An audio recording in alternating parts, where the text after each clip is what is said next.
গরমকালে ডায়রিয়া হওয়া বা পেট খারাপ হওয়ার প্রবণতা কিন্তু অনেক বেশি অন্যান্য সিজন থেকে, যদিও আজকাল সিজনাল খুব আনপ্রেডিক্টেবল হয়ে যাচ্ছে। কোনো সিজনে কোনো ঠিক মতো করে ভালো শীতও পড়ছে না, গরমের সময়ও কোনো সময় প্রচন্ড গরম পড়বে, কোনো সময় হয়তো বৃষ্টি পড়বে, ঠান্ডা হবে, আবার হয়তো গরম হবে। এই যে ফ্লাকচুয়েশন অফ দ্য ওয়েদার, এটার মধ্যে সবচেয়ে এফেক্টেড হয় কিন্তু বয়স্ক মানুষ এবং শিশুরা। ফলে এই ক্ষেত্রে পেটের যদি কোনো রকমের সমস্যা তৈরি হয়, প্রথম অবস্থায় যদি আমরা সেটাকে পাত্তা না দিই, তাহলে কিন্তু সেখান থেকে অ্যাকিউট ডায়রিয়া হয়।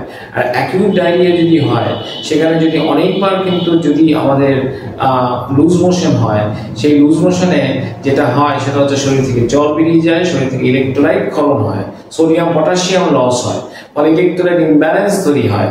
তারপরে হচ্ছে আস্তে আস্তে বেশি পরিমাণে জল নির্গত হয়ে গেলে, ফ্লুইড বেরিয়ে গেলে অ্যাকিউট রেনাল ফেলিওর হয়। ফলে আমরা কিন্তু কোনো অবস্থাতেই বয়স্ক মানুষের ক্ষেত্রে খুব বেশি পরিমাণে লুজ মোশন, অনেকবার লুজ মোশন কিন্তু আমরা অ্যালাউ করতে পারবো না। এবার সেক্ষেত্রে এর মানে এই নয় যে নির্বিচারে আমরা অ্যান্টিবায়োটিকও দিয়ে দেবো। আমরা কিন্তু সচরাচর আমাদের কিছু পরিচিত অ্যান্টিবায়োটিকের নাম আমরা সকলে কানে ভাসে সেটা দিয়ে দিই।